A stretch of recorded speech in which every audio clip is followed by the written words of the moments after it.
Hey, how's it going, everyone? Welcome to Mentor Monday. Mentor Monday is your weekly microdose of encouragement, inspiration, and miracle grow on your potential as a coach. As we begin, what I always love to do, if you've never joined us on a Mentor Monday, is to connect with you. So, just a huge favor, jump inside the chat. You can see, let us know that you're here.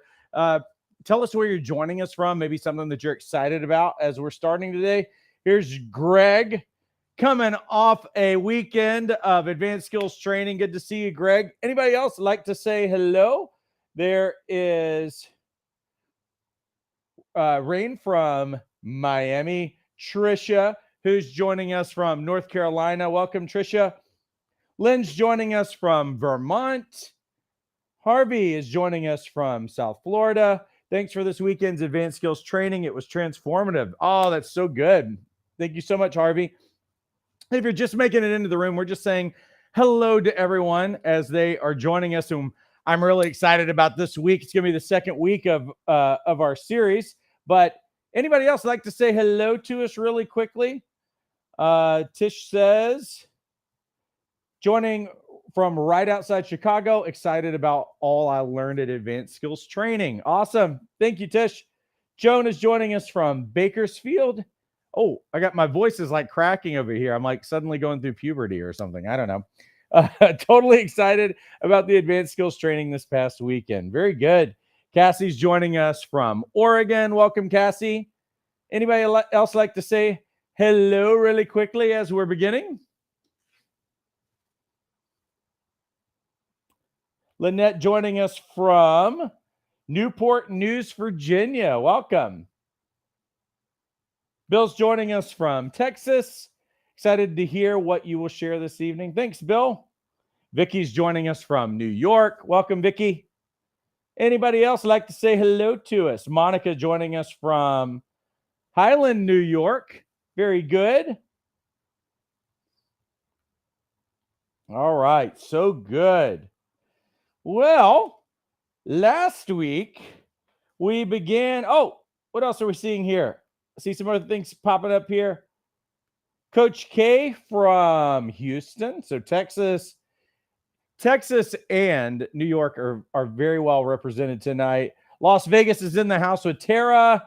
Stacy joining us from Kansas. Good to see the Midwest being represented. Pamela, more Midwesterners from Nebraska. Welcome, Pamela. All right, so good. Well, last week we started this new series and we're calling it the Vision-Led Coach. And last week I talked about the exponential power of vision. If you missed that, you can go back a week either on the Facebook page or on YouTube, or if you're on our website, ilifecoachtraining.com, you can click over there and catch up with last week if you missed that point of inspiration. But what we're going to be talking about for this week and the next couple of weeks is how do you actually develop a vision? And this second week is really what we've entitled it, because I couldn't come up with a great title for it, is to stop tolerating, start living. Because let me give you that definition that we are going to have as our working definition for vision. I know if you did a Webster's dictionary or whatever dictionary that you find out there, that you could probably find your own definition of vision. Our working definition of vision for this series is going to be: vision is a picture of the future that could be, should be, and must be. And so really what we're going to talk about between today and as we're going to unpack it in the next few weeks is I really want you to have a clear, crystal clear picture of what your future is supposed to look like. The people who have really changed the world, the people who have made a mark on the world, and I would argue that the people who have lived the most satisfying lives had a clear picture of what it was that they really wanted in their life, that they were able to see it, even if other people weren't able to see it. Think of the game changers in the world, the Martin Luther King Jr.'s of the world, anybody who has changed an industry, changed a country, changed a city, changed a region, changed their families' lives. Yes, vision isn't just simply about what you're going to be doing on the world stage. But the people who have changed their children's lives and changed their families' lives or changed anyone's life, you know what they were able to do? And this is a really important quality amongst coaches, is that they were able to see something that the other people couldn't see. Sometimes it's what they saw in an individual. Sometimes what they were able to see was potential. What they were able to see was something that other people couldn't see, but it was so clear and they were driven to move towards it and to do whatever it took to actually make it happen. And you contrast that with people who don't have vision. And if you show me someone who's distracted, someone who seems to start and get bored and start something else again or whatever, I would say that the vast majority of people don't really have vision. And vision doesn't always mean that you're going to be a world leader or you're going to have a major platform. But I guarantee you, in your life right now, there is someone who is being impacted by the choices that you are making in your life, whether that be your spouse, your family, your kids, or whatever. And it's really important to have a vision. If you don't have a vision for the future, then how can you actually move forward? Wherever you find yourself is usually on accident.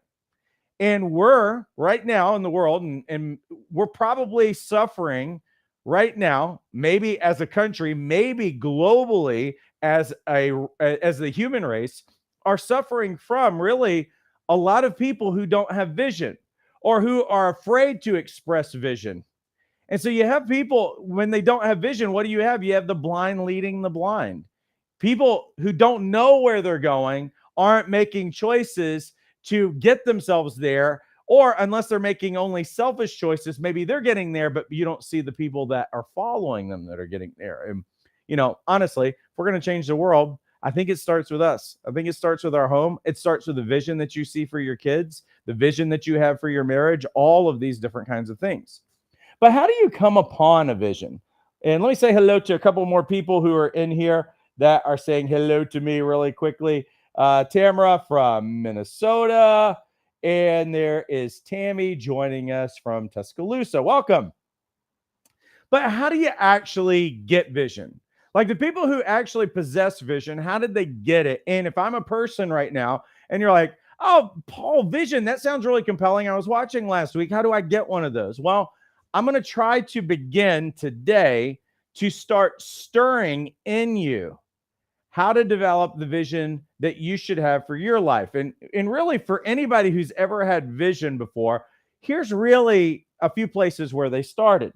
The first place to really start initiating vision in your life, first of all, you know where that's going to start? It's going to start by looking at a person or a group of people or a role that inspires or it resonates with you. I want you to think right now in your life, because we can begin this right now. Think in your life of the people who inspire you the most. Because one of the things that I find for individuals, instead of just trying to create a vision and pull something out of the air and say, well, that sounds like a good thing. Really what you need to do is that you can even go all the way back in childhood, all the way from childhood up to now. And you know what you're going to find? You're going to find a pattern that there is usually an individual, maybe there's a couple of individuals, maybe there was a people group or group of people or an organization, or maybe there was a role that there was something about that role that inspired you. And when I say inspired you, what I'm saying is that it represented something to you. What it really represented in many cases, sometimes it was the skills that you possess, but not all the time. Sometimes we see people who it's a particular individual. Maybe they're an inventor. Maybe they're a philanthropist. Maybe they are somebody who's in technology. They could be a politician. They could be a leader. They may not be a leader. They may be somebody who's just like a local business owner. Maybe they're a mom. Maybe they're a dad. I don't know. But what it is that you're seeing a person and they occupy a certain role and there's something about them that inspires you. There's some kind of a characteristic that connects with a longing in your heart, because what I really believe that starts revealing in us is that your heart's already wired for something. Like, how does a kid at age 10 say, I want to be a firefighter? And then they actually grow up to be a firefighter and they do something like that for the rest of their life. Like, how does a kid who's that young know if some of us just kind of like okay, we accidentally bump into something and maybe or maybe not, that was something that we were meant to do or whatever. What I think in many cases is that when we were younger, that there was something that we saw in someone, something that we saw in a role connected with something that was deep and hardwired in our heart. And really that gives us an indicator of what or who we were supposed to be as we grow up. Now, it does not mean necessarily that we're going to do the same role that they do. Like there's some people that I've listened to over the years that they were like, I'm really inspired by Steve Jobs. But if you look at the things that they're aspiring to do in their life, it doesn't have anything to do with the role or anything that he was doing, but there was something about his life that inspired him. Maybe the creativity, maybe the tenacity or whatever. What you can do in the very beginning is to look at these things. You can look at it, you can trace it back as far as you want to go. But currently, if you could write down a top 5 of the people or the roles that inspire you or resonate with you, there's something about them. And you know what you're going to start finding? You're going to start finding some of the things that you value the most, the things that resonate with you, the things that stir your heart. Because what we have to understand is that vision is, in part, it's the things that we value, but it's also in part the role that we're meant to play with regard to that. Now, it's not always the exact role that we see somebody else doing, but we'll find a role within it because there's a picture of something that they're helping to paint. There's a picture of something that they're helping to create. And many of you right now, you're wanting to become coaches. There's something with regard to you helping that is connecting with you. And you know what else that'll help you find as a coach? It'll help you find what your ideal client is. It'll help you find what your niche is, all of these different things. Like just simply in the coaching realm, if you're able to connect with this, you know what? It's going to give you a picture of who you're supposed to work with and what the impact of your coaching hopefully will bring about some sort of a result. But this is the way that vision begins to be initiated, is that we look for these certain things because there's no accidents with that. Here's the second thing, is that if you want to initiate your vision, once you see something that is that point between what is and what should be. Really what we're talking about is that right now there's already a picture of what should be and what is right now. And the people with vision are consumed by the tension between what is and what should be. And right now, if you aren't consumed with what that picture is, with that something that's in the world, then it means that you don't have vision, or it means that you're not really spending time thinking about and re-envisioning and dreaming about what that could be. You know, because what's happened? The difference between someone who's tolerating and someone who is living is the one who knows that there's something more, but they're choosing not to do anything about it. There's a lot of different reasons why people live in passivity and tolerate things. Sometimes people are like, well, you know, they got disappointed. They lost hope. They went broke. They lost big time in some kind of a way. Something knocked them off course. You know, maybe they got divorced. Maybe they lost their job. Maybe they lost everything. You know, one of the interesting things, I was actually talking about it to our group who were of coaches this past weekend, is that living in California compared to living in some of the other U.S. states, it's kind of an interesting thing because depending on where you live, there's a large number of people who come to California seeking out their dreams. And they'll go to Los Angeles, they'll go to San Francisco, they'll go to different places, whether they're in fashion. You'll find some of the most creative people in the world and they're from all over the world. The best, the brightest, the most beautiful, all of this other stuff, and they converge in these different places. Now, it's interesting that in the exact same place that you can find that you can find a lot of people who are tolerating and feel like they're living a feudal existence. And it's because the cost of living is so high. It's because some of the jobs that are out there are not ideal. There's a lot of different reasons that can fuel passivity. There's a lot of things that can fuel apathy. And so what happens for a lot of people is that they're just like, you know, what's the point? Why should I even try? Well, you got to try because your life doesn't make any sense if you have no ambition. If you don't really want something, and listen, it's okay to say that you really want something.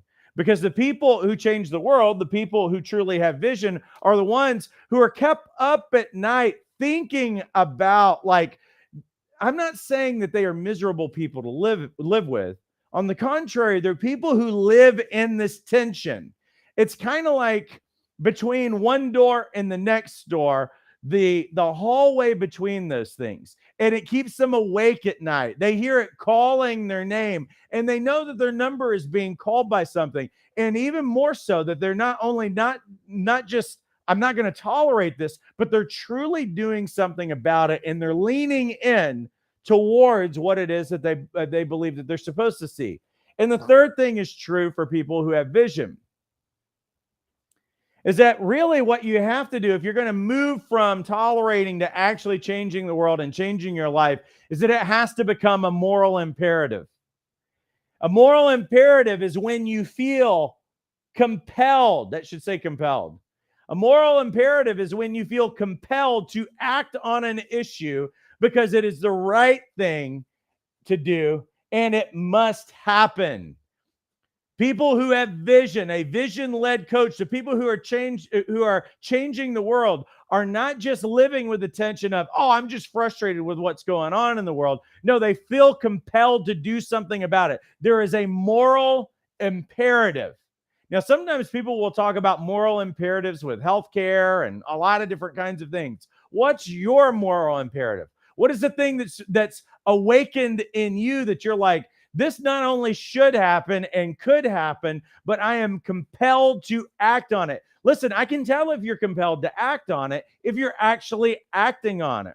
And if you're not acting on it, if you're not feeling compelled, if you're not feeling yourself in this tension, then what really has to happen is that you've got to spend the time developing a vision. Like, what am I here on the planet to do? I'm not just here to consume things, and I'm not just here to live, because I'll tell you this. Again, I started wearing this watch again. I've got to actually change the battery or something. Like, my dad's like a watch fanatic, and he has watches like in clocks and different things. And every now and then, pretty much every time I see him, he's trying to give me a watch. And so he collects watches from all over the world, and he'll go in and he likes to get broken watches. This is my dad. He likes to find broken watches, and he can tell the mechanisms in a watch just by listening to them. Like, it's incredible, rare talent. And so right now I'm kind of in this stage where I know this watch needs a new battery or something because it's running a little bit slow. But I've started wearing this watch again. And the main reason is not so that I can use it, but every time that I feel it and look at it, I'm reminded that I'm living in a moment right now. Am I paying attention that I'm living into a moment right now? And I'm not going to get this moment again. Really, the only time that we're guaranteed is really this moment. I don't have next year. I don't have next month. There's plenty of people who are wasting time and they're allowing their moments to be eaten up as though there's going to be another one. This is my visual reminder, my physical reminder on my body that I'm supposed to be living here and doing something. And so every time I put it on or I feel it during the day, I check in with what that vision is. Do I feel the tension right now? Because tension's a good thing, not something that stresses me out. Tension that tells me that I'm alive because there's some resistance in life. And because I am alive and I'm breathing, then I am checking in and reminding myself that there is something here to do. I'm not here just to consume. I'm here to leave a mark. I'm here to leave a legacy. I'm thinking about my kids down the road, all of those other kinds of things. We all need to probably have a 100-year plan, not just for our life, but I want you to think about your children, and I want you to think about your children's children. Do you have a 100-year plan? Have you thought 100 years in the future about what your children's children are going to look like? People with vision do. And this is what we're offered every day, is to think like this. But how do you begin to envision? Well, I'm going to give you a couple of cues that you can possibly use, and you can think about this. And I kind of mentioned this last week. This whole picture of the wheel of life, and a lot of people have used it as coaches. And frankly, in my opinion, they've used it really ineffectively. Not like you could, but I want to give you a simple tool so that you can think about vision. And then I'm going to leave you with some questions today that you can continue working this thing out. But when it comes to vision, the way the wheel of life, and this is the way the average coach will do it. Average coach will ask a person, really, if we were going to do this well, we already have this filled in for us right here.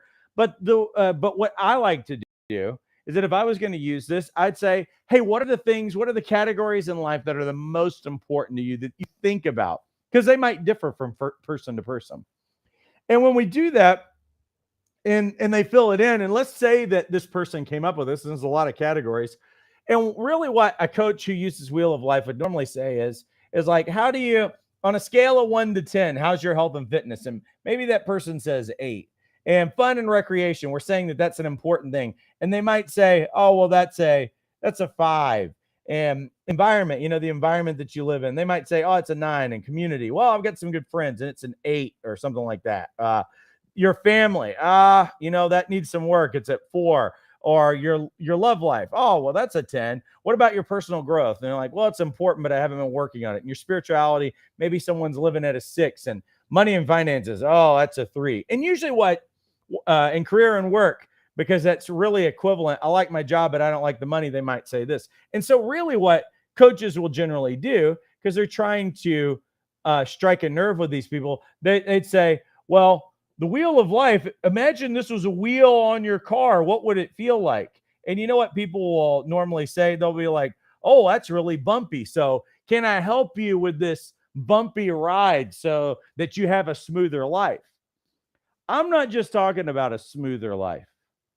What I'm really saying in all of these things, which really could absolutely change your life and make you a vision-led person, is that if I looked in any one of these categories of life, and if they truly matter to you, like if somebody came to me and they said, you know what, this family and friends thing is at a 4, and they really wanted it to be even a 7 or an 8 or a 10, I would start to ask them then, if it's a 7 or an 8 or a 10, then tell me what that would look like. And you know what I would do? I would pull out another wheel and I'd say, hey, what are the top 5 aspects of family that really matter to you? Because what I want to do as a coach is I don't want to I'm not just trying to sell you so that we would work together. What I really want to do is, what is the vision for your life in every one of these areas? Because vision we're not single dimension. We're not just talking about our coaching careers. What we're talking about is the measurable places in your life that are most important to you, and the fact that most of us do not have a vision for our family. Most of us only have a vision maybe for our career, and most people don't have that. Sometimes we have a vision for our finances, but not really. If you see the way that most people are living their life with regard to finances, they're living paycheck to paycheck. These are people who do not have a vision for their finances. When people are like, I'm a pretty religious person, but you ask them and you're like, hey, on a scale of 1 to 10, how's your spiritual life? It's important to you. And they tell you that it's a 5, then that's someone who doesn't truly have a measurable vision in their life for these things. For your health, where are you at? Well, my health's been okay. I guess it's around a 6. What would a 10 look like? Most people cannot tell you that. This is why you can't be, because vision, as the proverb says, vision, it says, without vision, people perish. But actually, the better translation of that is that without vision, people cast off restraint. Because what vision does, if this is like an eye and it's representing vision, what vision does is that it draws someone to the actual picture of the life that they want to live. So it draws them. And you know what happens when it draws you? It gives you direction, and it makes you able to say no to things. It keeps you on point, saying yes to the right kinds of things. So people who don't have vision say yes to the wrong things, and sometimes have problems saying no when they really should be saying no at certain points in their life.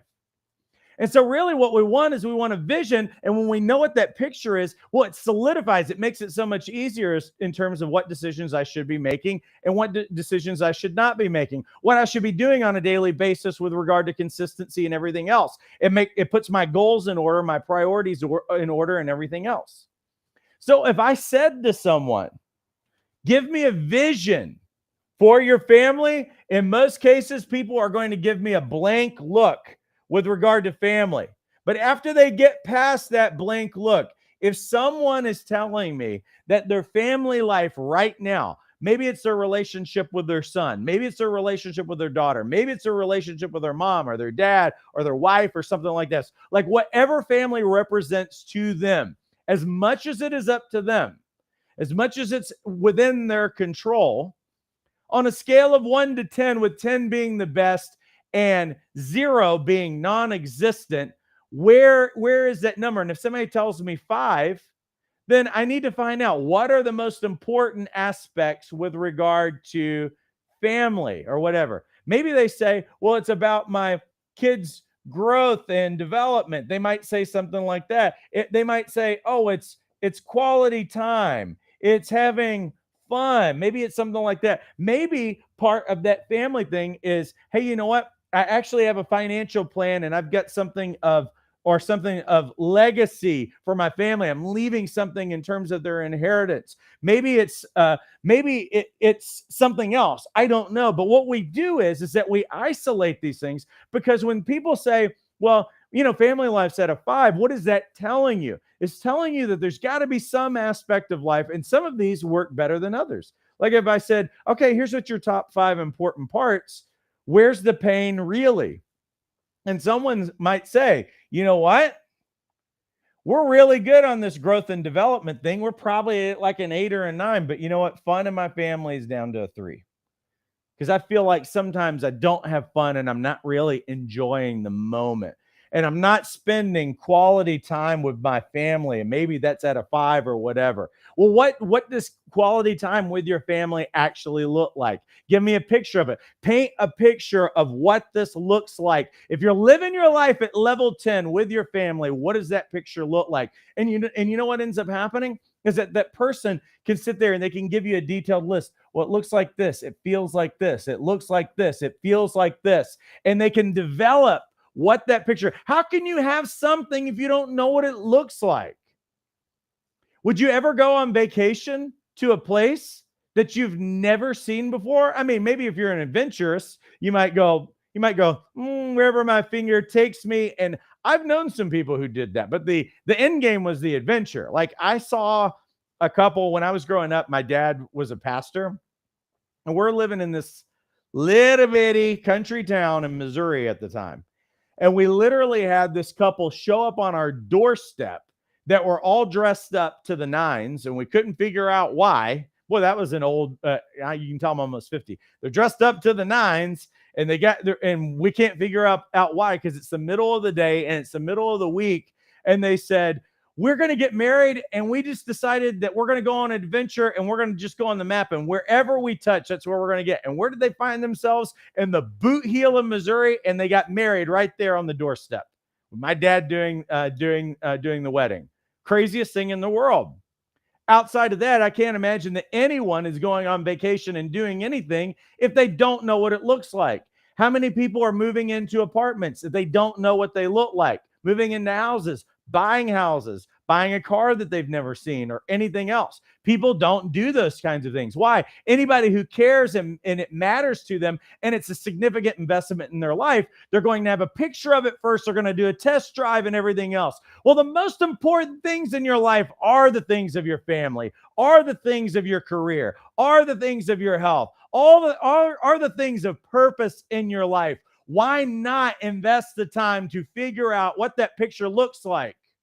This is what we've got to do. You owe it to yourself at this point in your life. If you've never done a vision assessment, if you've never done vision development in your life, it's something that you've got to do. Go to every characteristic of your life. Go to any of these categories that matter. Maybe you've got 8 of them. Maybe you've only got 4 of them. Look at those things and look at where you're at right now. What does it feel like? What would inspire you? What did you wish your life would have looked like? And start getting into details, the gritty, because here's what happens. I'm not talking about just drawing vision boards. I think that that's fine. There's some people who do vision boards and they get inspiration out of that. They're trying to find some way of getting kind of some inspiration. But a picture doesn't just do it for me. I need to know what that looks like. I want to know how I relate to my children differently. Because once you change your life, it's going to change your relationships with your children. It's going to change your relationship with your spouse.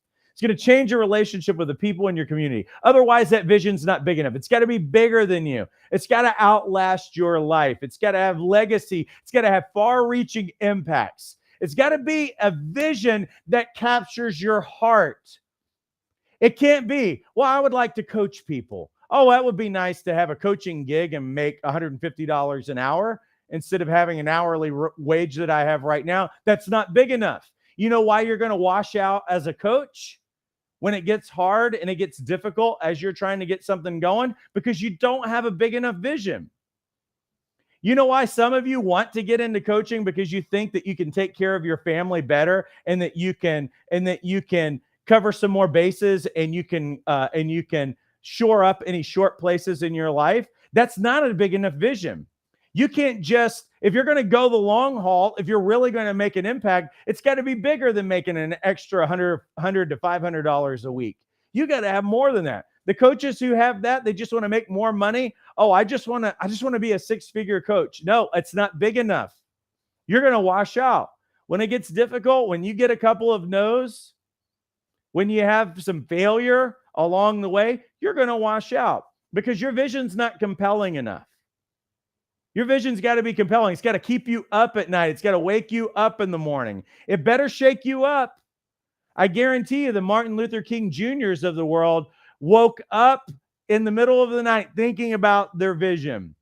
They went to bed at night thinking about their vision. Their vision was so good, they could write it on a piece of paper. They could talk about it. They could share it with a group of 5 people, 100 people, people who are unrelated, and they could compel the same people with that vision. What vision do you have for your life that can compel your family, your children, your community, your church, or whatever? Are you living on this kind of an edge?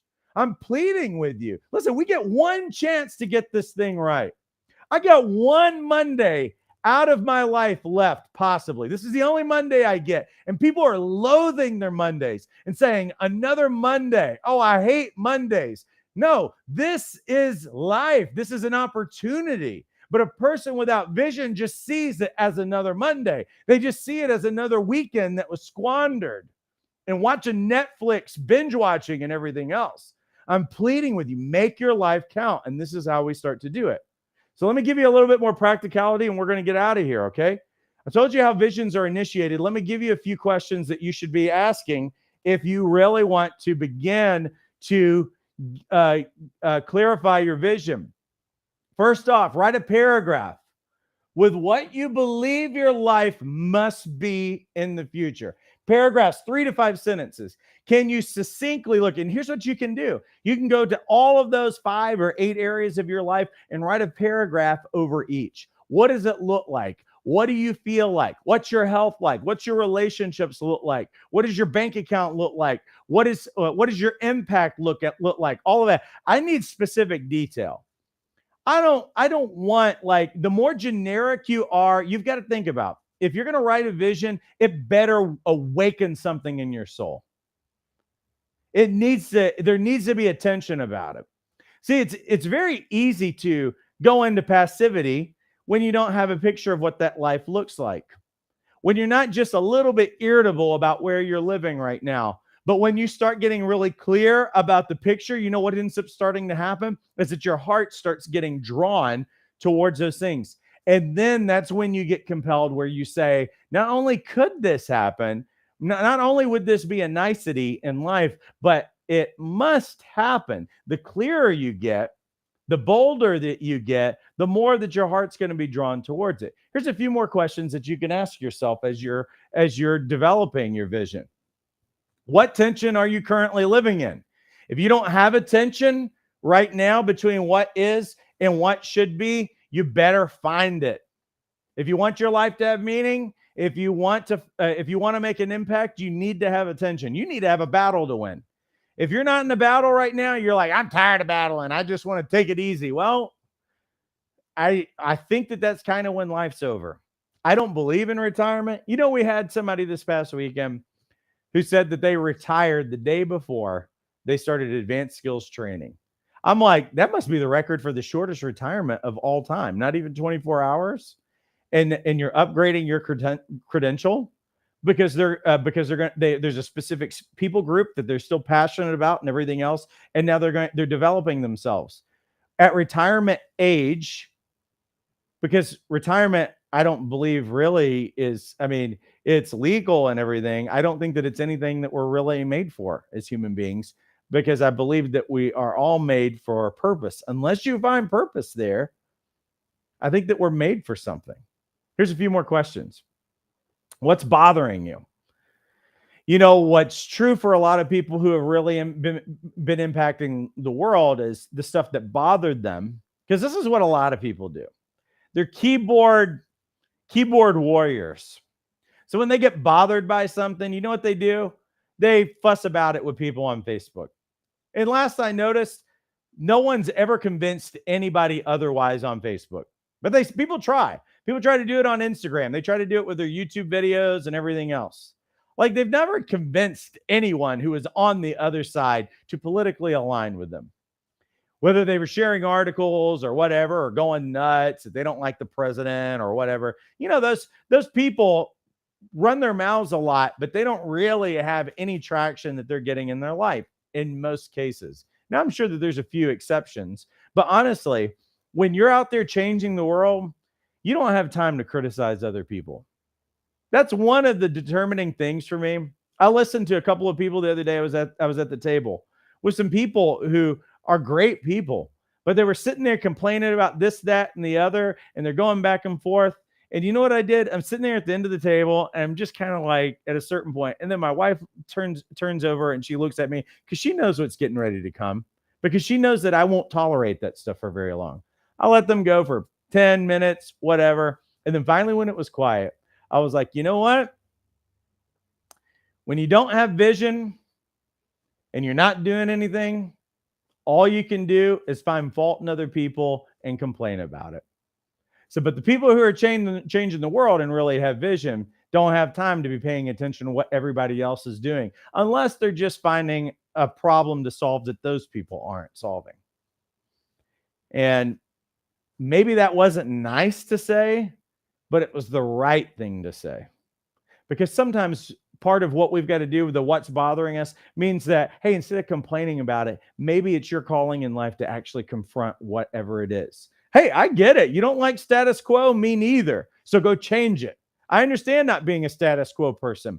It's how this school was born, out of the fact that, dude, I want to change the world, and I believe coaching can do it. So you know what I'm going to do? Rather than just simply be me trying to coach everybody in the world, you know what I'm going to do is that I'm going to train up, and I'm going to encourage, and I'm going to launch coaches all over the world. And last I checked, we've got a significant global footprint.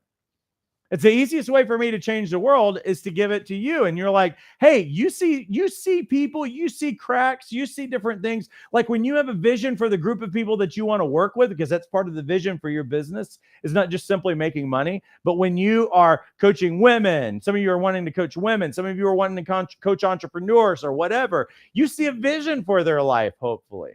There's a vision about what you're wanting to do. And you know what? I don't have to worry about that people group, because I know that there was a coach that I trained that's from Bakersfield or from New York or Vermont or whatever. And they're like, hey, you know what? I don't care what you say about Vermont, but I know that there's one little space and there's a niche inside of Vermont that's doing quite well. You know why? Because I know that there's a coach over there that has a vision for those people, and they're there to change lives. What's frustrating you? What depresses you? Whether you see that in the world, whether you see that in your own family, whether you've seen that generationally in your family, whether you're seeing things in your life that's like, man, this is not the picture that I expected to see in my life. Is that depressing? It's a good sign that it actually matters. Why don't you quit being depressed, paint a picture of what you want that to look like, and start giving your life to it every day? Someone who tells me that I don't know what, I don't have meaning and purpose in my life. Is there anything that matters to you that is your meaning and purpose in life? Oh, I'm depressed. That's good. That means you're alive and something matters to you. Now go after that thing. A couple of more questions that you can ask. What makes you angry? Don't waste your anger on just going nuts on people and everything else. Utilize it. There's some reason why it's irritating you and frustrating you? What keeps you up at night? It's a good sign that if it's keeping you up at night, you should be giving your life towards it. What if it never happens? Like, what happens to your heart? What happens in your soul? Is it okay if this thing, this picture that's in your heart, if it never happens? Think about the people besides you who lose out if this picture doesn't happen, especially if that category is family. What happens for your children, your spouse, your family, the generations in the future? What are they missing out if you don't find this thing and give your life to it? And the last thing is, on the positive side, is whose story resolves if it does happen. Like, how different is their life? Because this is what that picture of the future really has to look like. That must, that compelling must, means that it ultimately changes someone's life. When you can get in touch with what drives you crazy and in touch with how it must look, that is a vision. And that will actually create a momentum that drives you towards it. And it's very easy to make your decisions from that point forward. And you know what we do with vision? We refine the vision, but it doesn't really change. We might even change how we do some things along the way, because it's not about the how, it's about the what. And the vision's the what. You need to pour over that vision. You need to write it in explicit detail. You need to share the vision. You need to talk to people about it. Over the next few weeks, we're going to be talking that much more about how do we solidify this and how do we actually share the story of vision so that it catapults us to what we're made for. Hey, let me pay the bills, and then I'm going to look at some questions that you guys might have in comments. For those of you who might have forgotten that we are a coach training school, and you're like, what am I on here for? Did I just hear a sermon or whatever? No, actually, I'm just a coach, and I'm a master coach trainer, and this is Life Coach Training Institute. And we help coaches, because this is what we do.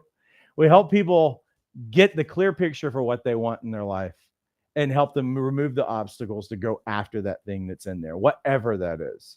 And some of you, one of the biggest obstacles for you is that you need to just make a choice and go get trained and certified. Maybe that's part of your big picture of what you're visualizing that you need to do. And you need to bite the bullet and quit being scared and go do this thing. The cool thing about our school is that we don't just train and certify coaches like a lot of other places do. We're not just into the education piece only. What we want to do is that we want to remove the inward disqualifiers in you, and we want to give you the steps towards actually starting your business. And what we have done is that we've created a Jumpstart program, and it's called Jumpstart Your Coaching Practice. You do get trained and certified in this program. We have an online, fully on-demand life coach certification course, as well as what's included is a live weekend boot camp that is actually coming up at the end of next month that you can join us. And on Friday, Saturday, and Sunday, and I'm sorry I don't have the date right in front of me right now, but it's going to be next month is going to be the next one. And it's 7 powerful sessions that give you all the core competencies of coaching. And each one of those sessions, I conclude it with a live Q&A. We also have live coaching, role playing, and everything else.